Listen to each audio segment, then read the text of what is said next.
Alhamdulillah, luar biasa. Tetap semangat. Allahu Akbar. Ajaib. Perkenalkan, kami dari kelompok 5.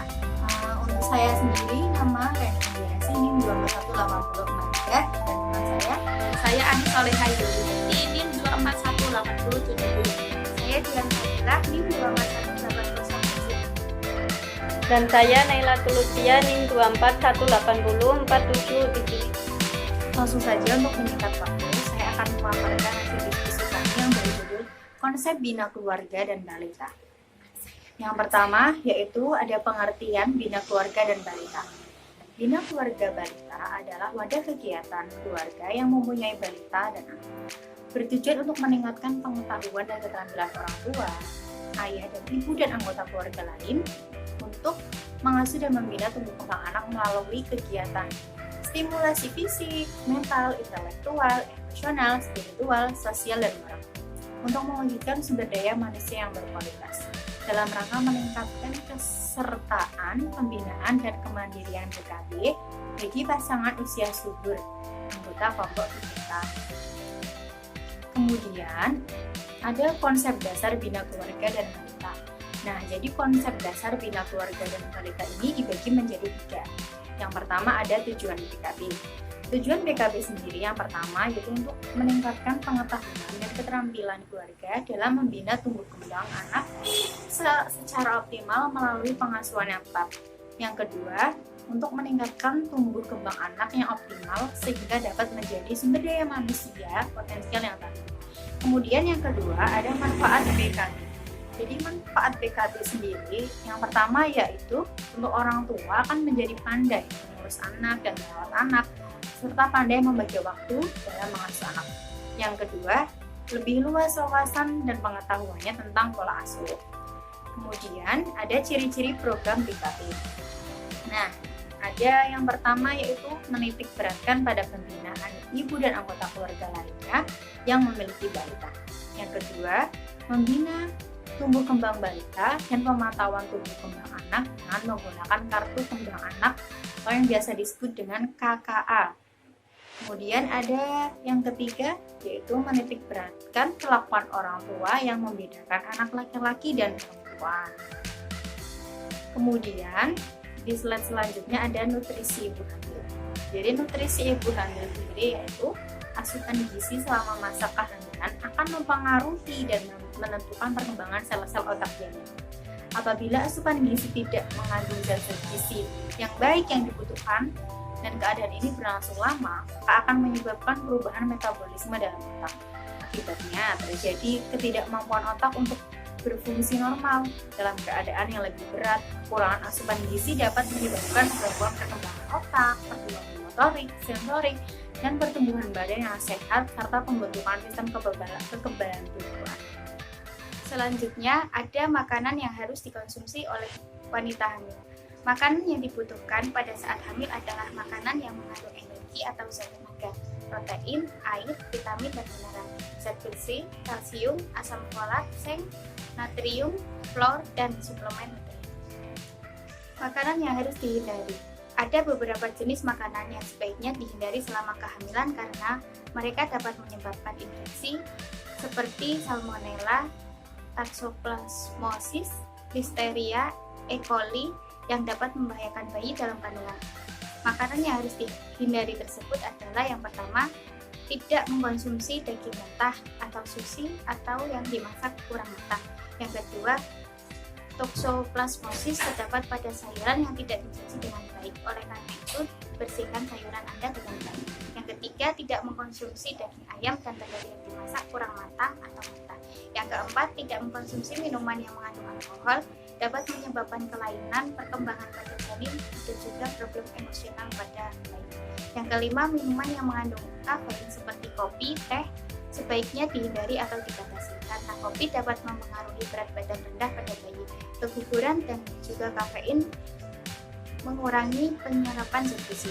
Yang keenam, ikan tuna, steak, ikan sea bass, shark atau ikan-ikan berukuran besar yang diketahui mengandung tingkat merkuri yang tinggi yang dapat menyebabkan kerusakan syaraf jika dimakan dalam jumlah besar. Nutrisi ibu melahirkan. Kebutuhan gizi setelah melahirkan agar terpenuhi, ibu diharapkan mengkonsumsi makanan yang bervariasi dan bergizi lengkap mulai dari sumber karbohidrat, protein, sayur, buah sebagai sumber vitamin dan mineral. Kecukupan gizi dihitung berdasarkan AKG yang dianjurkan menurut kelompok umur. Energi dibutuhkan oleh ibu setelah melahirkan untuk menunjang proses pertumbuhan dan melakukan aktivitas sehari-hari. Menurut sebuah penelitian nilai AKG, energi yang dianjurkan untuk ibu melahirkan adalah 2550 kcal. Energi dibutuhkan oleh ibu setelah melahirkan untuk menunjang proses pertumbuhan dan melakukan aktivitas sehari-hari. Selanjutnya yaitu ada gizi yang dibutuhkan ibu setelah melahirkan. Yang pertama yaitu ada protein, mempunyai fungsi yang tidak dapat digantikan oleh zat gizi lainnya, yaitu mengembangkan dan memelihara sel-sel jaringan tubuh. Yang kedua yaitu ada kalsium. Kalsium merupakan mineral yang paling banyak terdapat di dalam tubuh. Lebih dari 99 kalsium terdapat di tulang. Selanjutnya yaitu vitamin. Vitamin yang perlu diperhatikan saat hamil setelah melahirkan diantaranya vitamin A dan C. Diperlukan vitamin C dari makanan karena tubuh tidak memiliki enzim L-gulanoalats 1-oxidase yang diperlukan untuk sintesis vitamin C. Jika seorang ibu tidak dapat memenuhi kebutuhan vitamin A selama melahirkan dan masa menyusui. Selanjutnya yaitu ada program KB. Program KB dibagi menjadi 10 macam. Yang pertama yaitu ada vasektomi. Vasektomi adalah metode kontrasepsi KB pria berupa tindakan pengikatan dan pemutusan kedua saluran sperma, kanan atau kiri, sehingga pada waktu sengama cairan mani yang keluar tidak mengandung sperma. Selanjutnya yaitu ada tubektomi. Tubektomi merupakan metode kontrasepsi dengan cara melakukan operasi. Kedua yaitu saluran indung telur. Yang ketiga yaitu ada AKDR atau alat kontrasepsi dalam rahim, yaitu kontrasepsi yang dipasang di dalam rahim. Selanjutnya yaitu ada implan. Implan yaitu adalah kontrasepsi berbentuk batang kecil yang terbuat dari plastik yang mengandung hormon progestin, dipasang di bawah lapisan kulit pada lengan atas bagian samping dalam.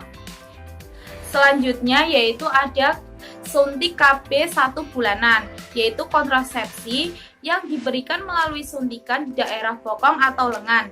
Suntikan mengandung 2 hormon, yaitu progestin dan estrogen. Yaitu ada suntik 3 bulanan. Kontrasepsi suntik 3 bulanan diberikan melalui suntikan di daerah bokong atau lengan berisikan hormon progestin. Suntikan ini diperoleh bagi wanita yang terinfeksi HIV atau AIDS, baik yang sedang atau tidak sedang pengobatan. Dan selanjutnya yaitu ada pil progestin. Konsep kontrasepsi yang diberikan secara oral dalam bentuk pil yang berisikan hanya hormon progestin yang dikenal dengan mini pil. Selanjutnya yaitu ada pil kombinasi. Pil kombinasi yaitu kontrasepsi yang diberikan secara oral dalam bentuk pil yang mengandung dua macam hormon dosis rendah, yaitu progestin dan estrogen. Selanjutnya yaitu ada kondom. Kondom adalah alat kontrasepsi untuk pria yang berbentuk sarung atau selubung yang terbuat dari karet atau lateks yang dipasang pada alat kelamin pria saat berhubungan seksual. Alat ini dapat membantu mencegah infeksi menular seksual IMS termasuk HIV. Yang terakhir yaitu ada MAL. MAL adalah metode kontrasepsi sementara yang mengandalkan pemberian ASI secara eksklusif, artinya yaitu hanya diberikan ASI saja tanpa tambahan makanan dan minuman lainnya.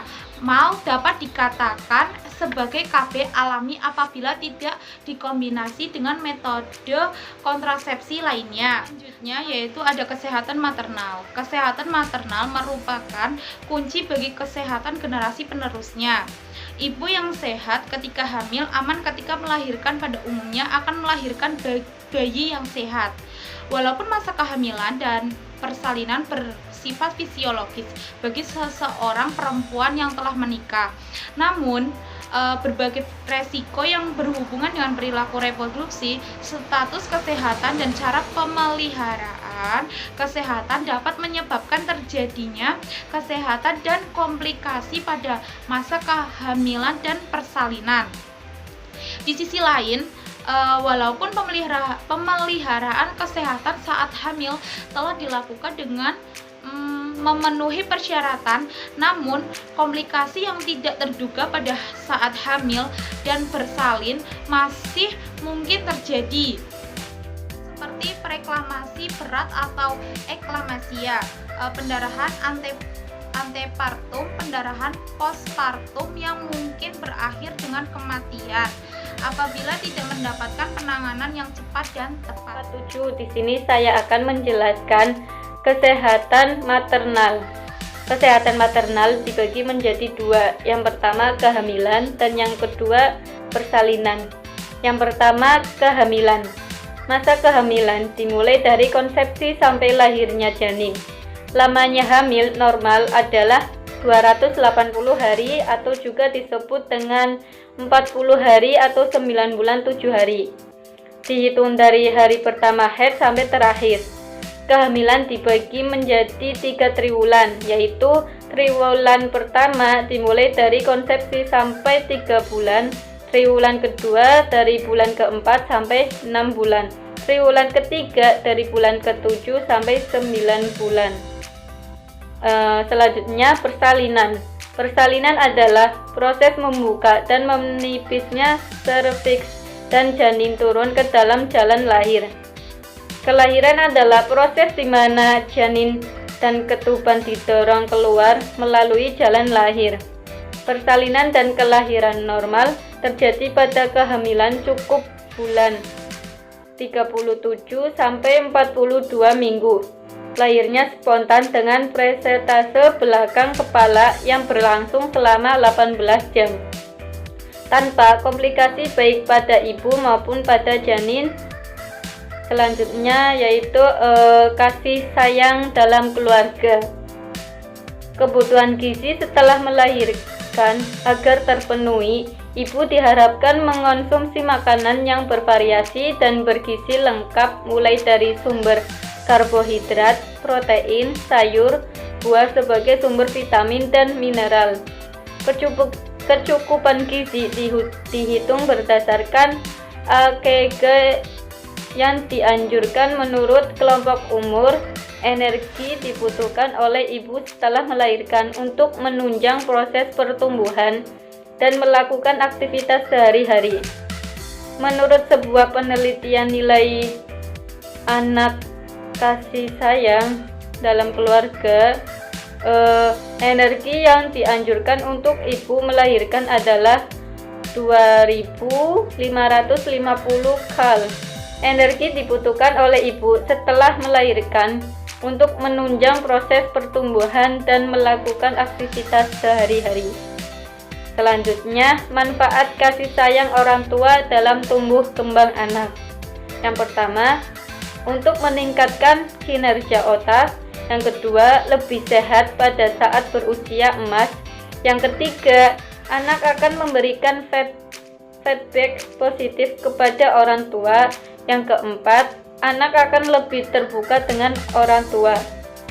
Sekian presentasi dari kelompok 5, kurang lebihnya mohon maaf.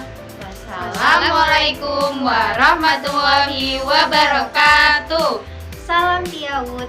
Bahagia, ceria.